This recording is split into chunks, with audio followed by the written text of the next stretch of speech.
Hukum merokok setelah wudhu. Menurut Muhammadiyah merokok haram. Menurut Mufti Mesir merokok haram.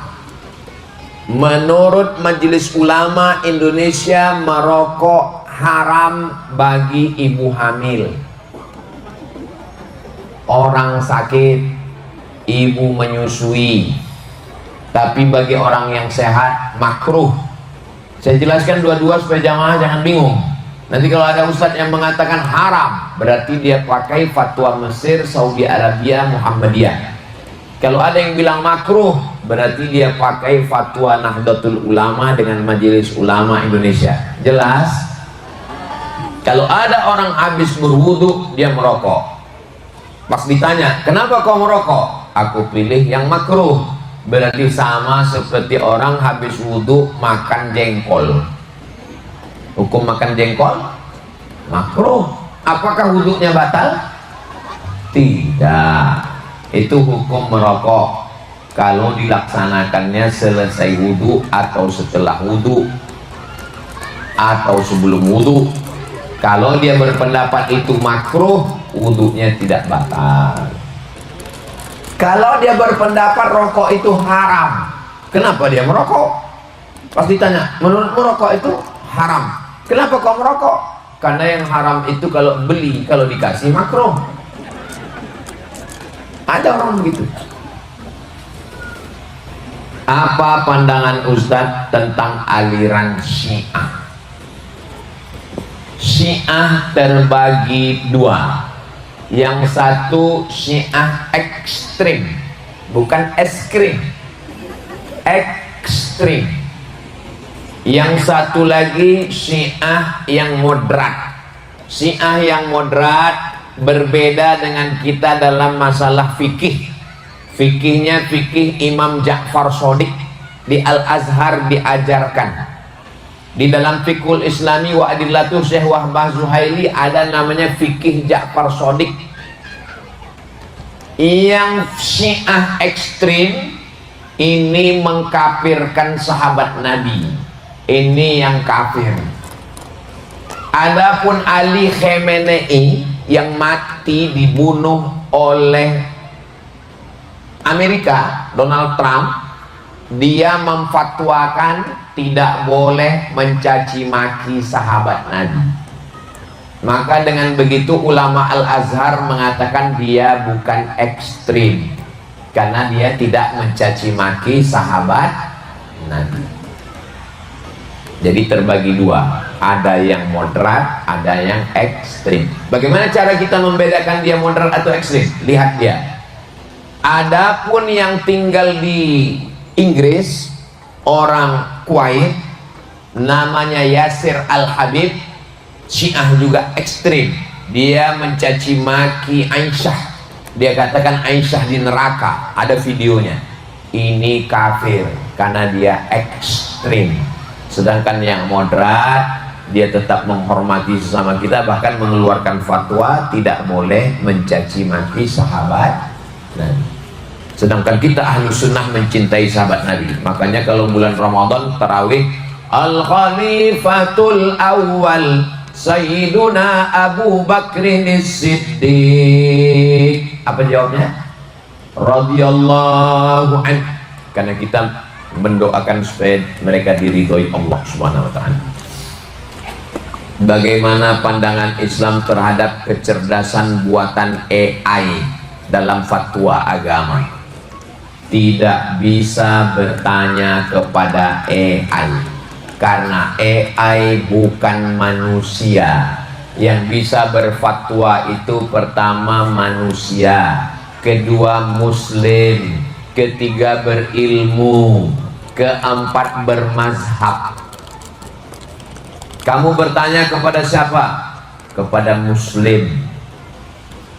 Berilmu? Iya. Apa mazhabnya? Mazhabnya mazhab Imam Syafi'i.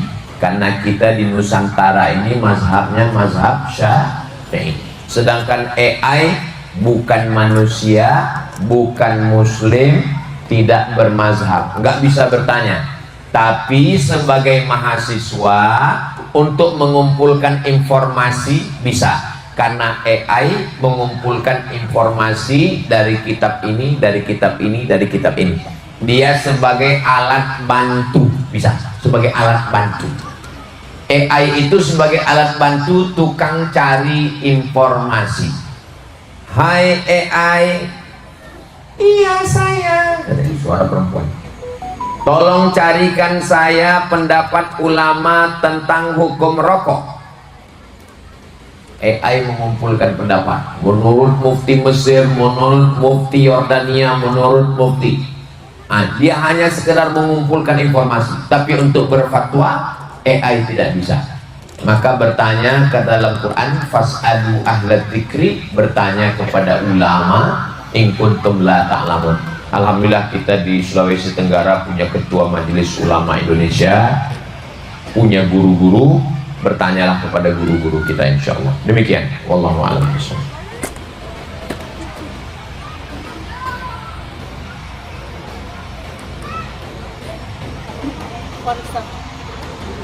Ini bisa sampai subuh. Bagaimana tanggapan Ustadz mengenai Islam Sunni, Syiah, dan Wahabi? Kita mengikut sunnah Nabi, maka kita disebut dengan Islam Sunni. Sunni diambil dari kata sunnah, karena kita adalah ahlus sunnah wal jamaah. Syiah, dia melampau batas mencintai Sayyidina Ali sampai mengkafirkan Abu Bakar dan Umar karena merampas kepemimpinan Ali. Kata dia, setelah Nabi meninggal itu yang layak menggantikannya adalah Ali. Abu Bakar dan Umar ini merampas Ali, maka Abu Bakar dan Umar, Utsman, sahabat Nabi semuanya kafir. Kalau dia mengkafirkan sahabat Nabi, maka dia Syiah yang tertolak. Tapi kalau dia tidak mengkafirkan sahabat Nabi, dia Syiah yang moderat. Kita berbeda fikih saja dengan dia. Adapun persimpangan perbedaan kita dengan Wahabi ada 3. Ingat baik-baik. Yang pertama, Wahabi membid'ahkan suatu perbuatan yang kita masih ikhtilaf, tentang tahlilan, tentang maulid Nabi, tentang Isra Mi'raj, tentang baca Yasin bersama, tentang berdoa bersama, tentang zikir bersama. Bagi mereka itu bid'ah. Kalau bid'ah berarti sesat, kalau sesat masuk neraka. Maka menurut mereka Abdul Somad ini pelaku bid'ah, sesat, masuk neraka. Karena Abdul Somad baca Yasin bersama, karena Abdul Somad maulid Nabi, karena Abdul Somad berzikir bersama, karena Abdul Somad berdoa bersama. Padahal ini masih masalah khilafi. 2, Wahabi mewajibkan jenggot. Kalau berjenggot wajib, berarti mencukur jenggot haram. Maka siapapun yang mencukur jenggot haram, haram, haram. Orang yang melakukan haram setiap hari berarti dia fasik. Orang yang mencukur jenggot gak boleh jadi imam karena dia fasik. Orang yang mencukur jenggot gak boleh jadi saksi nikah karena dia fasik. Orang yang mencukur jenggot gak boleh jadi saksi pengadilan karena dia fasik. Menurut Wahabi. Padahal hukum mencukur jenggot masih khilafiyah. Ustaz kok nggak berjenggot? Belum tumbuh. Kami kan masih sebaya dengan. 3. Mereka memahami ayat-ayat mutasyabihat. Kalau Tuhan menanam kaktus, kaktus ditanam berpetak-petak. Saya agak kurang fokus karena sudah datang nasi kotak. Itu cara buat pantun. Jadi 2 dulu di ujung, masih bisa kan? Itu contoh pantun. Sampai mana tadi? Yang ketiga, mereka memahami ayat-ayat mutasyabihat secara tekstual. Contoh, yadullah fauqa aydihim, tangan Tuhan. Mereka katakan tangan Allah. Sedangkan Ahlus Sunnah nggak boleh mengatakan tangan Allah. Makna tangan Allah itu kekuasaan Allah. Ditakwil. Menurut Wahabi, siapa yang mentakwil berarti kafir. Mereka mengkafirkan saya karena saya mentakwil ayat-ayat mutasyabihat. Itu kenapa mereka mengejek saya di internet, dibilangnya UAS, Ustadz Ahli Syubhat. Karena saya mentakwil ikut mazhab Imam Abil Hasan Al-Ash'ari. Cari ceramah saya tentang ini 2 jam di internet. Keywordnya tulis di YouTube takwil, UAS takwil, UAS takwil. Nanti dapat video persimpangan perbedaan dengan Wahabi. Bagaimana cara menyatukan kalau ada saudara keluarga yang tak mau saling memaafkan? Buat acara kumpul keluarga. Jangan buat halal bihalal, nanti dia nggak datang. Apa nama acaranya? Coffee morning. Apa nama acaranya? Family gathering. Ada satu acara lagi yang pasti dia datang, bagi warisan.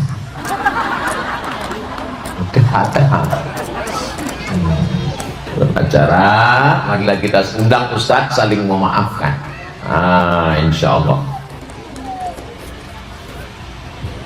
Apakah dalam menjalani hidup ini cukup dengan sabar agar semua baik-baik saja? Enggak bisa. Pak Haji, anak gadis bapak dibawa orang, sabar, mati kita. Bapak, istri bapak tadi saya lihat di rumah makan sama orang, serahkan pada Allah.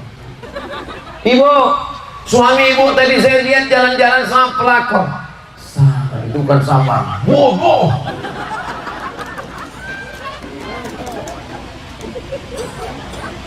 Sabar itu 3.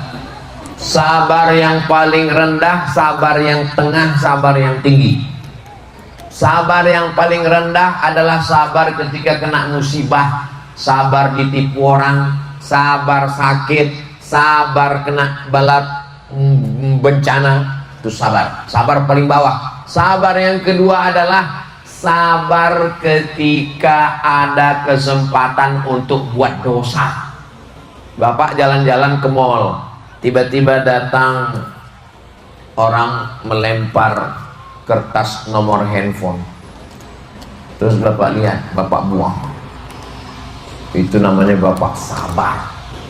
Padahal ada kesempatan, lihat kanan kiri nggak ada, sabar. Bapak ditelepon orang, temuin aku di sini ya sayang, aku orang sabar, setan. Sabar. Sabar. Datang orang mau ngajak bapak korupsi, ini ada uang 1 koper. Tidak, katakan tidak pada korupsi. Ini sabar. Kenapa? Karena CCTV menyala. Sabar yang paling tinggi adalah sabar dalam beribadah. Sabar nggak makan, nggak minum, padahal makanan halal. Puasa Senin Kamis. Sabar untuk mengeluarkan harta, zakat, wakaf, infak, sedekah, bangun masjid, padahal dia mau beli itu, beli ini. Itu sabar. Itu namanya sabar. Adapun orang yang diejek, saya kalau diejek orang, saya lapor ke Polda. Ada orang yang usah lapor ke Polda? Ada. Diejeknya saya di internet, saya screenshot, saya print, pergi saya ke Polda. Kata bawa Polda nanti usah di BAP, enggak apa-apa, BAP aja silakan. Panggil saya ke kantor kejaksaan, ke pengadilan, datang saya khusus. Pas saya datang dia nggak datang, saya tanya mana yang ngejek, mencret. Jangan diam, jangan diam kalau diejek, jangan ibu diam. Perempuan ini sekarang banyak dieksploitasi, dibodoh-bodohi, jangan diam. Laki-laki juga jangan diam, jangan takut. Perempuan dibela oleh Komisi Perlindungan Perempuan. Laki-laki nanti kita buat Komisi Perlindungan Laki-laki yang teraniaya. Anak-anakku VVIP, kalau ada orang ngejek, ada orang membuli, jangan diam, ya, jangan diam. Lapor sama papa, lapor sama mama, ya. Udah saya didik semua. Anak saya gitu, anak saya ponakan saya bawa ke batang pisang. Ada orang di kelas mau ngejek? Enggak ada. Ada Hasik, Bibi, Sami, ada yang ngejek? Enggak ada. Kalau ngejek, tinju dia, tinju batang pisang. Jangan, nah, kalau anak kita ngadu ke kita, jangan kita marahi dia. Papa, ada orang ngejek di sekolah. Sabar ya nak, mati dia. Anak saya bilang, kalau ada yang ngejek kau di sekolah, lapor, nanti ku datang ke sekolah. Kalau ayahnya nanti ngelawan, bah, ayahnya ku tunggu. Ajarkan anak kita. Ini anak-anak ini sekarang dibully sampai meninggal, anak dibully, disakiti, ngelapor ke orang tuanya nyuruh diam. Saya nggak senang gitu. Anak-anak ini kita bangkitkan. Gimana VIP? Semangat? Takbir. Masih semangat.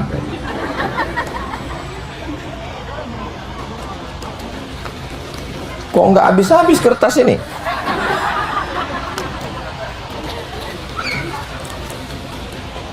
Sholat fajar dilakukan sebelum azan subuh.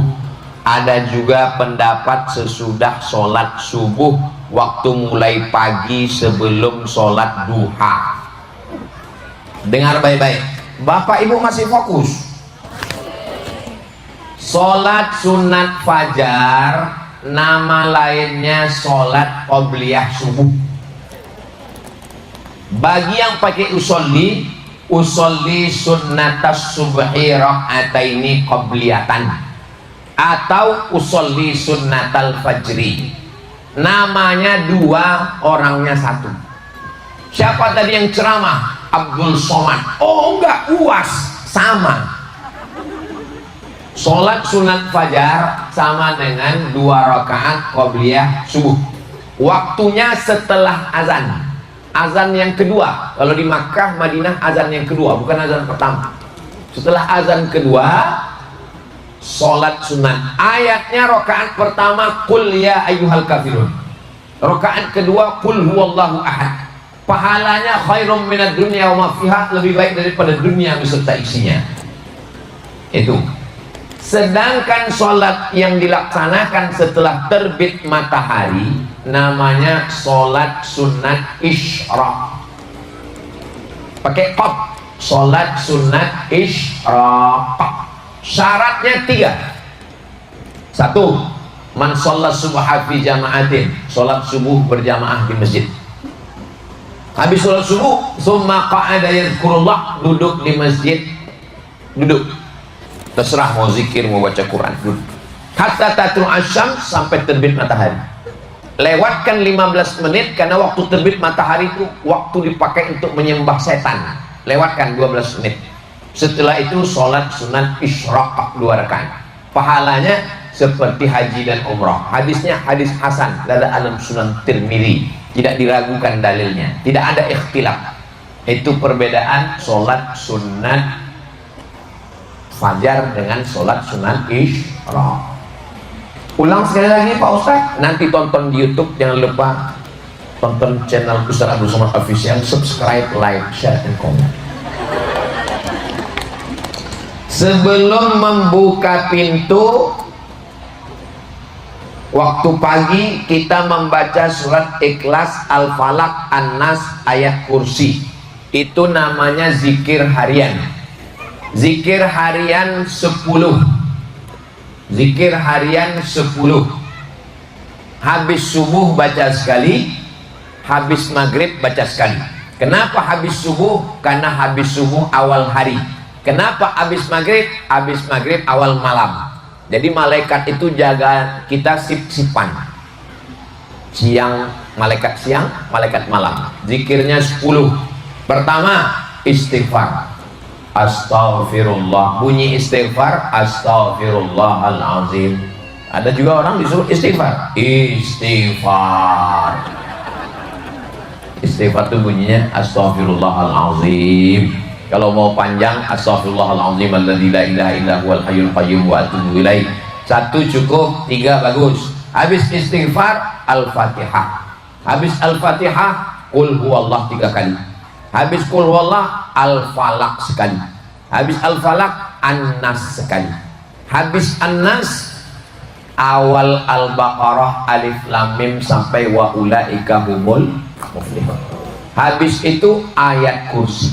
Habis ayat kursi, ujung Al-Baqarah lillahi ma fis samawati wa ma fil ardh. Habis itu tahlil afdhalul dzikri fa'lam annahu la ilaha illallah. 100 bagus, 40 bagus, nggak sanggup 30, nggak sanggup 10, nggak sanggup mati aja 10 pun nggak mau. Tutup yang ke-10 solawat, sependek-pendek solawat, Allahumma sholli ala sayyidina Muhammad wa ala ali sayyidina Muhammad. Kalau anaknya sakit, bacakan di botol air yang 10 tadi, minumkan ke anak, dimandikan, siraman terakhir setelah mandi disiramkan. Kalau tempat usahanya kena sihir, kena santet, disiramkan. Suami yang malas sholat dihembuskan. Mana tahu dia diganggu jin setan. Suami yang kena pelet dibacakan ke air minumnya supaya peletnya lepas. Karena di situ ada anti pelet. Wa min syarrin naffatsati fil uqad. Dari kejahatan perempuan yang meniup-niup simpul. Rambut suami itu dicuri, diikat di simpul tali oleh dukun-dukun. Naffatsati. Ini dibacakan. Kalau suami, istri, anak sakit, dibacakan yang 10 tadi, ditiup ke telapak tangan, diusapkan ke kepala, ke wajah, ke badan. Kalau membacakan untuk diri sendiri pas mau tidur malam, dibacakan ke telapak tangan,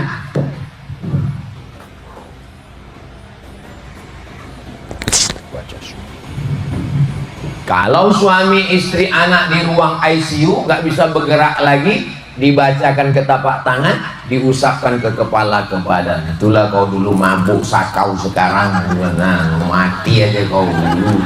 Aku juga mendoakan kau sekarang kan. Dulu kau sombong, mentang-mentang kau sehat. Nah sekarang mana selingkuhan kau? Orangnya nggak ada, yang di sini baik-baik semua. Jelaskan kondisi mayat. Nah, langsung cerita mayat ini. Ketika dalam keadaan syariat, hakikat, tarikat, makrifat, syariatnya ruhnya keluar dari jasad. Waktu ruh ini keluar dari jasad, maka itu namanya mati. Kapan mati menurut syariat? Saat ruh keluar dari jasad. Hakikat adalah ketika orang tidak lagi merasa ada dirinya. Saat itu dia sudah sampai pada level la haula wala quwata illa billah. Saat itu dia sudah mematikan dirinya. Abdul Somad ini ada, tapi ketika saya mematikan kuasa saya, yang ada hanya kuasa Allah. Tapi bukan berarti saya menyatu dengan Allah, na'udzubillah. Itu kalau sampai menyatu sama Allah, kafir. Tapi dia sudah meniadakan dirinya. La ilaha illallah. Tarikat itu artinya jalan. Ketika guru membaiatkan talqin ke dia, dipakaikan pakaian kain kafan, dibisikkan ke telinganya oleh guru, la ilaha illallah, kata gurunya. Pada saat itu dia namanya Rabitatul Qabri. Rabitoh artinya mengikatkan hatinya dengan gurunya, mengikatkan hatinya dengan alam kubur. Dia membayangkan dirinya sedang dikafani, sedang dimandikan, sedang di alam kubur supaya dia lebih dekat kepada Allah Ta'ala. Saat itu dia mati secara hakikat. Secara ma'rifat, apa mati? Apa mati sudah tak ada kita lagi? Nurun yaqdzifullahu fi qalbi abdi. ketika cahaya ditembakkan ke hati seorang hamba saat dia sedang larut dalam zikirnya la ilaha illallah atau zikirnya Allah Allah Allah Allah Allah, lalu dia melihat dalam mata batinnya ada cahaya. Tapi jangan gara-gara ini lalu kemudian besok pagi banyak mengaku cahaya. Tadi malam Ustaz, pas jam 2 malam saya lihat badan istri saya itu bercahaya. Itu bukan cahaya, istrimu sedang memeriksa handphonemu. Bercahaya kan badan dia? Iyalah, handphonemu sedang diperiksanya. Kalau mengalami seperti itu dalam zikir, jangan diceritakan ke orang banyak. Itu bukan menjadi konsumsi publik. Ceritakan kepada syekh mursyid pembimbing. Man la syaikha lahu fasyaitanu syaikhuhu. Siapa yang tidak berzikir dengan guru mursyid, maka tiada, setanlah yang jadi pembimbingnya. Maka tanyakan, guru, tadi malam waktu saya sedang berzikir tiba-tiba ada cahaya terang benderang. Apakah ini dari Allah atau dari setan? Saya sedang berzikir Allah Allah Allah Allah Allah Allah. Tiba-tiba datang bisikan ke telinga saya pakai bahasa Arab, ya Abdus Somad anta waliyun min awliyai. Wahai Abdul Somad, kau adalah waliku. Dia mau setan. Kenapa Ustaz bilang itu setan? Karena dia menyuruh saya ngaku wali. Mana mungkin saya wali? Kenapa Ustaz nggak yakin diri Ustaz wali? Saya naik pesawat masih melihat pramugari. Wali mana lagi nampaknya pramugari? Ada orang yang mengaku wali, datang ke majelis. Di majelis itu dituangkan air minum. Yang nuangkan air minum itu perempuan. Yang menuangkan air minum itu perempuan. Ini wali-wali semua. Yang satu ini ngaku-ngaku wali. Ini wali Allah semua. Yang nuangkan perempuan. Setelah selesai minum mereka, lalu yang ngaku wali ini ngomong, kalian katanya wali Allah, kenapa kalian mau minum air minum yang nuangkan perempuan? Kata yang ngaku wali. Terus yang wali-wali asli itu ngomong, loh, yang nuangkan tadi perempuan. Iya, kami nggak tahu, kami nggak melihat. Paham? Saya ulang lagi. Memang jam-jam segini sudah susah nakal. Wali. Yang ini ngaku-ngaku wali. Datang perempuan nuangkan air minum.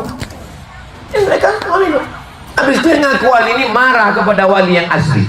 Kalian katanya wali-wali, kenapa kalian minum padahal yang nuang perempuan? Kata wali-wali ini, kami nggak tahu kalau yang nuang tadi perempuan. Kau kok tahu? Berarti kau nengok, kami enggak. Paham? Mereka yang nuang air aja nggak nengok. Saking kan dia sudah bersama dengan Allah SWT. Ini lewat perempuan keluar gimana? Ngaku wali murid.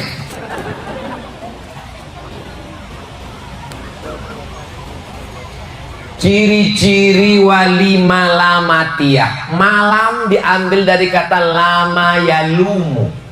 Lama yalumu artinya mengecam, mengejek, mengolok. Malamatiyah menampilkan diri seolah-olah seperti orang jahat, diejek, diolok.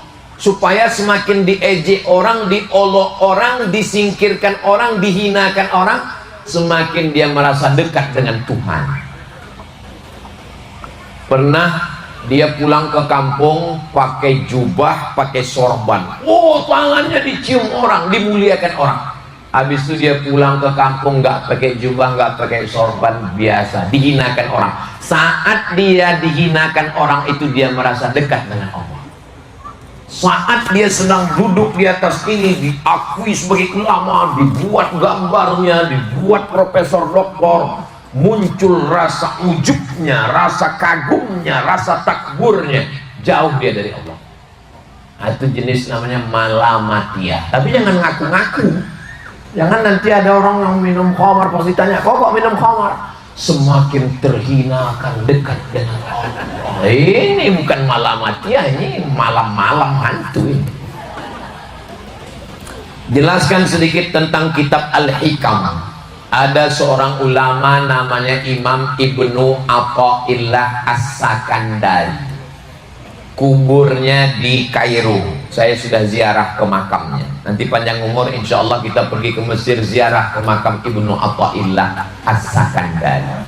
Dia mendapatkan bisikan-bisikan ilham ke dalam hatinya, hikmah. Maka disusunlah satu kitab namanya kitab Hikam Ibnu Athaillah As-Sakandari. Ustadz mendapatkan ijazah kitab ini dari mana? Saya mendengar kitab ini dari Syekh Yusri Jaber. Waktu beliau datang ke Pekanbaru membacakan kitab ini, kitab Hikam Ibnu Athaillah As-Sakandari, dia dari gurunya. Begitu juga saya mendengarkan dapat ijazah dari guru-guru yang lain. Kasih kami contoh salah satu dari hikmah Ibnu Athaillah As-Sakandari. Al-man'u minallahi ihsan wal 'ata'u minal insani hirman. Kata beliau, al-'ata'u minal insan hirman wal man'u minallahi ihsan. Pemberian dari manusia itu sebenarnya ketiadaan, tapi Allah menahan sesuatu boleh jadi kebaikan. Susah menangkapnya. Kalau kita dikasih manusia, dikasih orang, boleh jadi itu ketiadaan, karena boleh jadi kita akan hanyut dengan pemberian, kita menjadi ketergantungan, kita terjebak dalam banyak hal. Tapi boleh jadi ada suatu nikmat yang ditahan oleh Allah. Al-man'u minallahi ihsan. Boleh jadi kita menginginkan sesuatu, ditahan Allah, tapi sebetulnya itu baik untuk kita. Kalau nggak dikasih contoh, susah. Contoh begini, ibu minta suami yang mancung, yang putih, yang ganteng, yang six pack, yang tinggi, yang rambutnya pirang.